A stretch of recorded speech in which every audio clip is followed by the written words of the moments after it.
نامور شخصیات جو 2018 میں جہان فانی سے کوچ کر گئیں۔ 2018 میں کئی نامور اداکار، سیاستدان اور اسپورٹ سمیت مختلف شعبوں میں نام بنانے والی شخصیات نے وفات پائی۔ سال 2018 کے اختتام میں کچھ روز ہی باقی ہیں۔ اس سال نامور شخصیات اس دنیا سے ہمیشہ کے لیے رخصت ہو گئیں، جنہوں نے اپنے مداحوں کو بھی غمزدہ کر دیا۔ سال 2018 میں کئی اہم شخصیات نے وفات پائی، جن میں شوبز انڈسٹری، سیاستدان، معروف کاروباری افراد، جبکہ مختلف شعبوں میں اپنا نام بنانے والی شخصیات شامل ہیں، جو خود تو اس دنیا سے چلے گئے، تاہم ان کی یادیں ہمیشہ رہیں گی۔ آئیے ان لوگوں کی زندگی پر ایک نظر ڈالتے ہیں جو 2018 میں ہمارا ساتھ چھوڑ گئیں۔ آسما جہانگیر سپریم کورٹ بار ایسوسی ایشن کی سابق صدر، انسانی حقوق کے حوالے سے سرگرم رکن تھیں۔ انہوں نے 11 فروری 2018 کو 66 برس کی عمر میں وفات پائی۔ آسما جہانگیر 1952 کو لاہور میں پیدا ہوئی تھیں۔ انتہائی نڈر اور بے باک خاتون کے طور پر جانی جاتی تھیں۔ آسما جہانگیر کی ساری زندگی آمریت کے خلاف لڑتے لڑتے گزر گئی۔ آسما جہانگیر کو سپریم کورٹ بار ایسوسی ایشن کی پہلی خاتون صدر ہونے کا اعزاز بھی حاصل ہے۔ 2007 میں ملک میں ایمرجنسی کے نفاذ کے بعد ان کو گھر میں نظر بند بھی کیا گیا تھا۔ انہیں ہلال امتیاز، مارٹنل ایوارڈ، ریمن میکسیکے ایوارڈ سمیت کئی ایوارڈ سے نوازا گیا تھا۔ سری دیوی بالی ووڈ کی نامور اداکارہ 25 فروری کو اس دنیا سے چلی گئیں۔ وہ 13 اگست 1963 کو پیدا ہوئی تھیں۔ انہوں نے فلم جولی میں معاون اداکارہ کے طور پر بالی ووڈ میں اپنا کیریئر کا آغاز کیا۔ اپنی نٹ کھٹ اداؤں کی وجہ سے سری دیوی نے مداحوں کے دلوں پر راج کیا۔ سری دیوی کو 2013 میں بھارت کے چوتھے بڑے ایوارڈ پدم شری سے نوازا گیا تھا۔ سری دیوی کی اچانک موت نے ان کے مداحوں کو غم میں مبتلا کر دیا تھا۔ اسٹیفن ہاکنگ ممتاز برطانوی سائنسدان 14 مارچ 2018 کو انتقال کر گئے تھے۔ اسٹیفن ہاکنگ کو آئنسٹائن کے بعد دوسرا بڑا سائنسدان قرار دیا جاتا تھا۔ ان کا زیادہ تر کام بلیک ہولز اور تھیوریٹیکل کاسمولوجی کے میدان میں ہے۔ گزشتہ برس برطانیہ کی کیمبرج یونیورسٹی کی جانب سے اسٹیفن ہاکنگ کے 1966 میں کیے گئے پی ایچ ڈی کا مقالہ جاری کیا گیا، جس نے چند ہی دنوں میں مطالعے کا ریکارڈ توڑ دیا، اور چند روز کے دوران اسے 20 لاکھ سے زائد مرتبہ پڑھا گیا اور 5 لاکھ سے زائد لوگوں نے اسے ڈاؤن لوڈ کیا تھا۔ اٹل بہاری واجپئی، بھارت کے سابق وزیر اعظم، 16 اگست 2018 کو 93 برس کی عمر میں انتقال کر گئے تھے۔ حکومت پاکستان کی دعوت پر اٹل بہاری واجپئی نے 1999 میں پاکستان کا دورہ بھی کیا تھا۔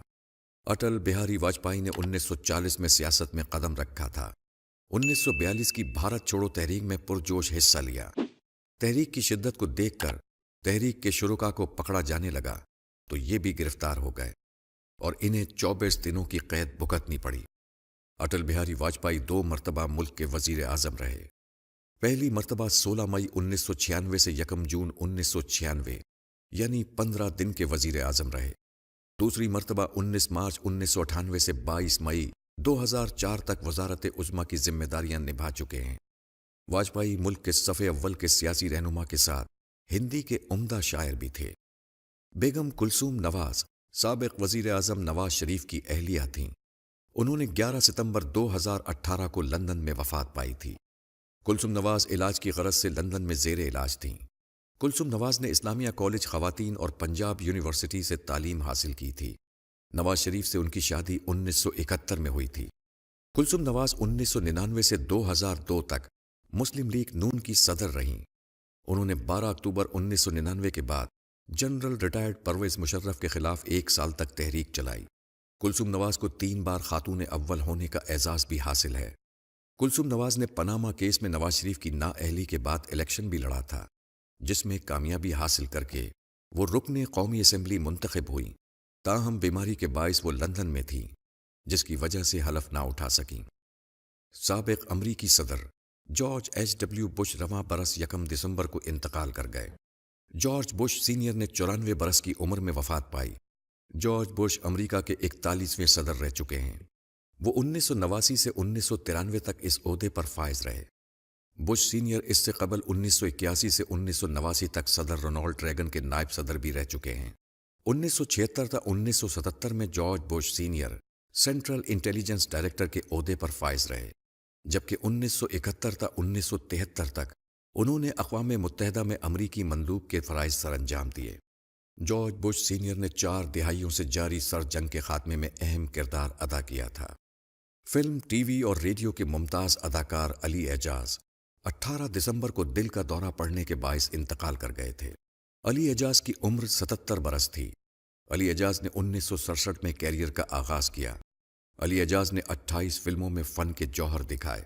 خواجہ اینڈ سنز اور کھوجی علی اعجاز کے مقبول ڈرامے تھے۔